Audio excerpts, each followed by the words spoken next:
You're listening to the Greeks Gridiron, live with Ethan Haristodoulou. What's going on, everyone, and welcome back to more of the Greeks Gridiron. I am Ethan Haristodoulou, and today on this July 14th, 2022, I am giving you all my top 5 quarterbacks going into the 2022 NFL season, a list that is sure to be controversial, as it always is when you're ranking the best quarterbacks in the league.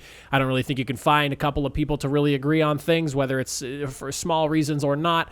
This is always a controversial one, and I'm excited to give it to you guys. So make sure you comment down below. Let me know what you guys think about my rankings, how you would rank the players. Give me your reasonings as to why. Don't just disagree with me. I would love to hear some actual reasons for why people are in the right and wrong places and why you would rank them the way you would. So make sure you fire down in those comments. Hit that like button, hit that subscribe button, and let's talk some QBs, shall we? We'll do an honorable mentions list at the end. I do have a few quarterbacks I want to shout out at the end of the list, so make sure stick around all the way to the end. I'll kind of break down my 3 guys that I left off this list, obviously, because it's a top 5 that I can't fit 8 guys into. So I will talk 3 guys. So make sure you stick around to the end so you hear who those guys are and why I left them off the list and kind of where I would put them if I was to rank like a top 8 or something like that. But coming in at number 5 to kick things off here, and I don't really think you can make a list of top 5 quarterbacks without him just yet. I know that some people want to try to act like he's still not one of the best in the league, but he is, and at the ripe age of going, I believe he's going to be 45 this year, Tom Brady. You can't make a top 5 list without him. At this stage in the game, I don't care how old he is, you can say what you want about him physically, and quite frankly, it does not really look like he has regressed in any type of way physically, other than he's just a little bit slower every single year when it comes to running. And honestly, he looks like he's getting slightly faster with age, funny enough. But you can't really make this top 5 list without him. He had the most passing yards last year, the most touchdowns last year. I mean, he only had 12 interceptions, which put him tied for 14th most in the league. So he's fairly far down the list in terms of interceptions. 67.5% completion percentage puts him in the top 5 at number 9. You can argue, are his numbers slightly inflated because he had 719 passing attempts this past season, which was the most in the league? Yeah, that's a fair argument that you can say, but it's also a testament to the Buccaneers and their willingness to trust Tom Brady with the football in his hands at this stage in the game. He is still great physically. He is excellent at what he does mentally to defenses. And you can't sit here and act like he is still not one of the best quarterbacks in the league. That's a ridiculous statement to make at this point. You can talk about how stacked his team is all you want. Again, the team was really good before he got there, and that's been talked about a lot. The defense was really good. They had some great skill players, but he was the final piece. He is what has put them over the edge to win a Super Bowl and be a contender since coming to Tampa Bay, and that in itself is a statement to how great of a quarterback he still is to this very day.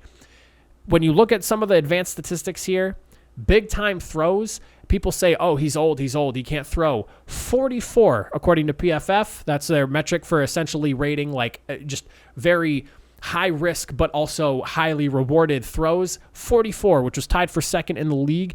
And he also, and this is the crazy thing here, having the highest numbers in terms of yardage, touchdowns, and all that stuff. He had a 67.5 completion percentage rate. He had 41 drops from his wide receivers last year. Imagine what his numbers would have been. That was first in the league. I guess I should point that out. First in the league in drops with 41 from his receivers. Imagine what his numbers would have been, and how, because there was a few pretty significant drops in that divisional round game against the Rams during the playoffs.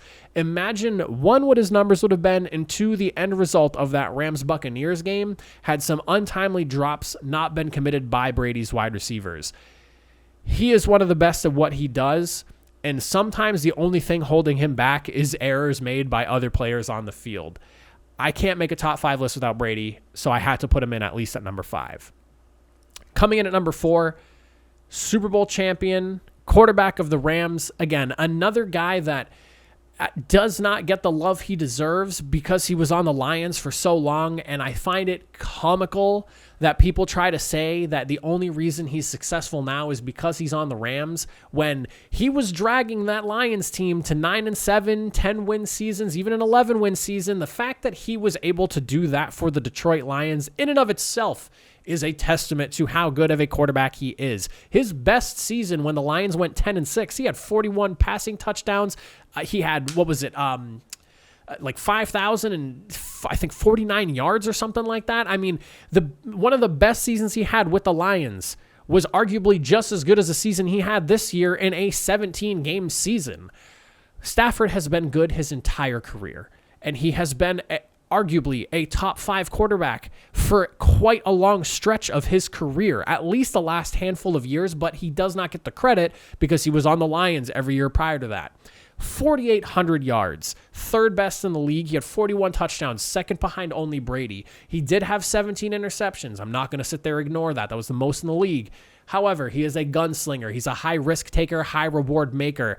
And this is a guy that, he's not afraid to sling the rock. Think like, and I'm not saying he's Brett Favre, but think the style of Brett Favre's play in terms of the willingness to throw into coverages that maybe most quarterbacks would not be willing to make, but he's got the velocity and the guts to make those types of throws. He was 10th in the league in terms of completion percentage at 67.2, and he led the league in big-time throws, 47, first in the league. Average depth of target, 8.9, which was 7th best in the league, and then, again, drops for how good his year was. And the same thing with Brady. I can only imagine what his numbers would have been if it had not been for tying Brady in those 41 drops from his wide receivers. Both of them, 41 drops from their receiving core altogether. Matthew Stafford, despite a lot of errors from his wide receivers' hands, was still one of the best quarterbacks in the league. I am not going to make a top 5 without Matthew Stafford. I'm glad that he's finally getting at least some respect from some areas of the media and fans around the league.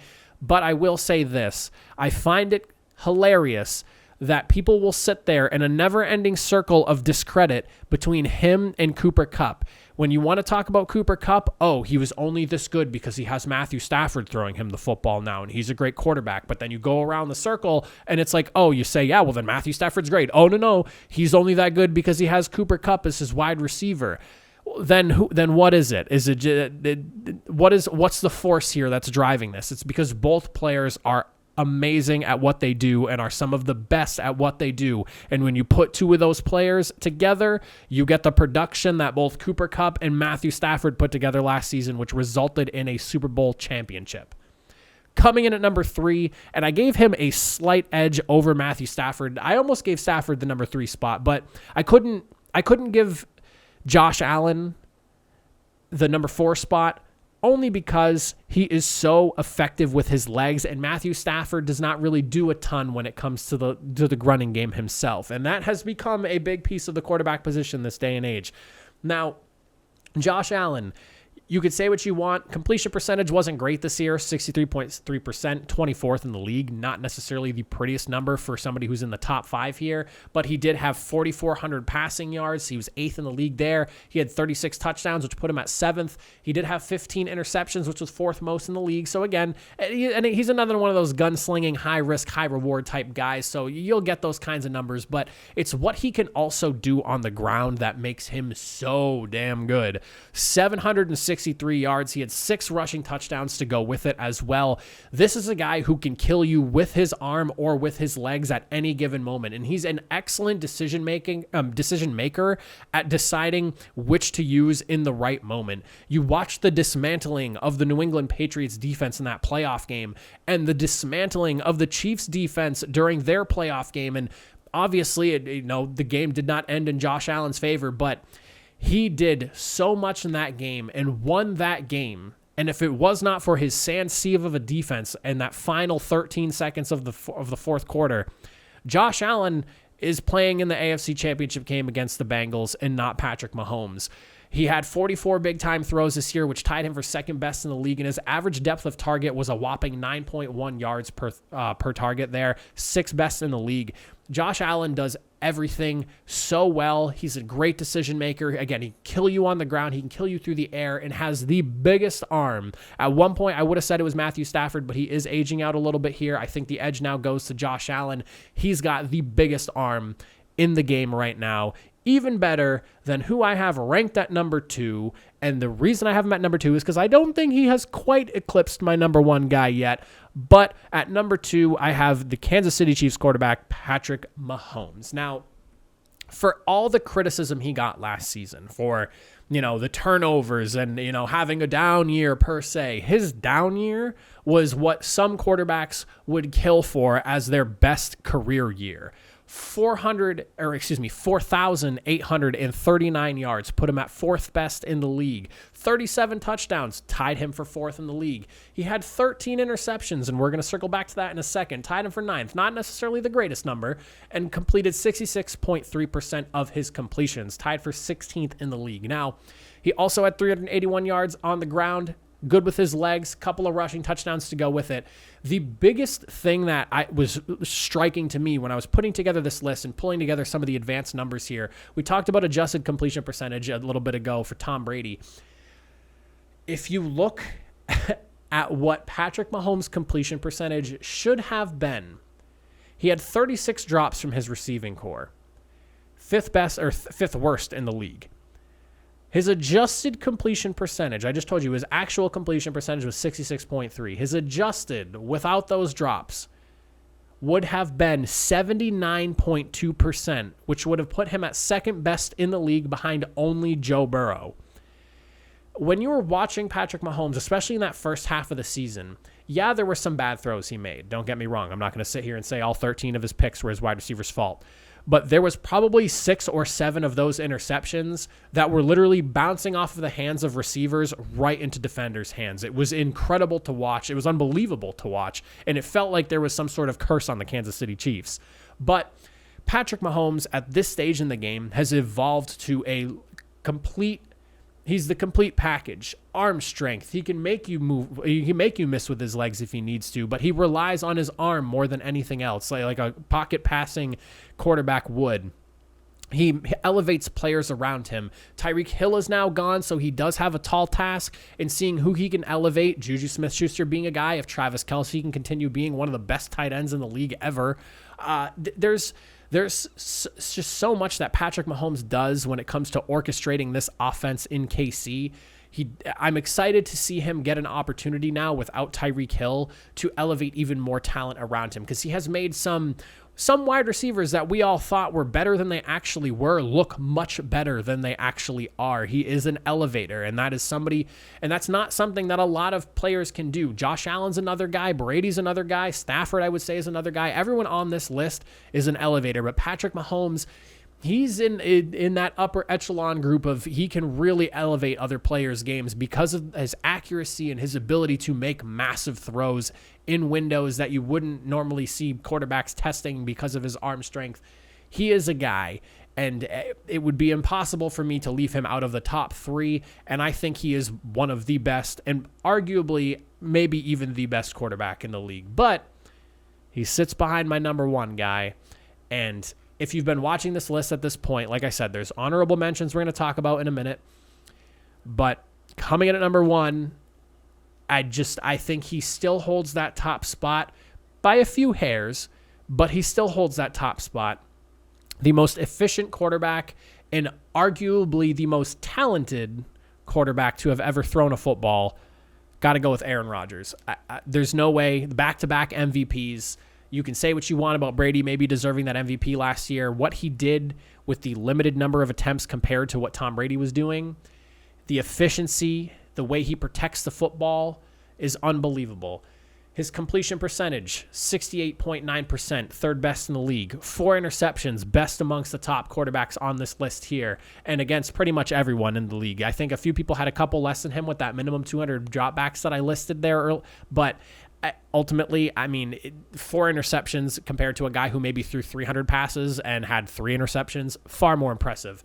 37 touchdowns, tied him for fourth. He had 4,115 yards. It's like the one knock on his stat line because it would put him at 10th in the league there. But they also were pretty effective on the ground this year, so he didn't have to, he didn't need those massive yards every single game. He can still move on the ground. He had 3 rushing touchdowns, 101 yards. So he can, he's not quite the athlete he used to be, but he still leaves defenses, is Rodgers about to break over here? Is he about to break over there? They still have to account for him in certain situations. The most accurate quarterback in terms of just ball placement and decision-making is unbelievable with just where he can put the football and where he decides to go with the football. He is arguably the best in the league when it comes to decision-making. The only other person I say that rivals him is Tom Brady at this point. 36 big-time throws this year, 7th best in the league. When it came to turnover-worthy plays, which is plays where quarterbacks are putting the balls in risky spots or, turnover plays and things like that, he only had 13, 7th fewest. The next person closest to him, I believe, is Tom Brady with 16 or 17. After that, everyone else is like getting close to 20 or in the 20s. The other impressive number, because of drops, his completion percentage was 68.9%. Had it not been for the handful of drops from his receiving core, would be at 77.7%, third, only behind Joe Burrow and the guy we mentioned right before him, Patrick Mahomes. Aaron Rodgers, if you don't like what he does off the field, that's fine. We're talking about his on-field work. He is the number one guy in the NFL at this point. Back-to-back MVPs. At his age, still completely tearing defenses apart. It's a team sport. You can say what you want about, the collapse in the playoffs against the 49ers. Would I be lying if I said I wasn't disappointed in that? Sure. But, there's more to just what Aaron Rodgers was doing in that game than, there's more to that loss than what Aaron Rodgers was doing in that game, I guess is what I want to say here. That game was lost in special teams in a way, but also, again, offense did not really hold up its end of the bargain. The defense did an outstanding job holding the 49ers at bay to 13 points, but I can't sit here and act like Aaron Rodgers isn't at the top of his game right now and at the top of the league right now in what he does. I just think that you could argue Patrick Mahomes, sure, maybe even Josh Allen if you really want to get into the nitty-gritty of everything. I would respect the conversation, but to me, A-Rod sits at number 1. Now, for my honorable mentions, because I did say we were going to talk about this, I don't want to leave these guys out. I want to at least mention their names here because they were hard considerations for the number 5 spot. But again, I can't leave Tom Brady off this list because of how good he is. I do want to mention Joe Burrow, Lamar Jackson, and Justin Herbert. That's in no specific order, but I do want to mention those guys. Joe Burrow, obviously, with what he did this past season, sacked 70 times altogether. Incredible number there for him to have survived last season after tearing his ACL the year prior because of pressure and whatnot. Credit to him and what he was able to orchestrate behind that offensive line, and that is enough said on its own. Lamar Jackson, I cannot believe that ESPN list that just came out the other day did not have him in the top 10. I don't care who you're asking. I would love to hear the executives and player personnel and all these people, coaches, whoever it was that was asked in that list, why Lamar Jackson is not a top 10 guy. When you look at his numbers, the effect that he has in the game, how you have to account for his ability to throw and his ability to completely kill you on the ground, I have no idea how people are going to try to act like Lamar Jackson is not a top 10 quarterback in this league. And he has a strong argument for being number 5. Before he went down with injury, I had him in 5th in my MVP running last year. I don't know. I don't understand it. I'm not even going to have the argument. Feel free to say what you want in the comment section down below. But Lamar Jackson, go look at his numbers. Go look at his film.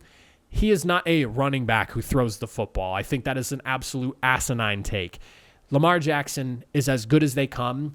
And if you don't have one of the 5 quarterbacks on the list that I listed here, or Justin Herbert and Joe Burrow, your team would kill to have Lamar Jackson as your quarterback.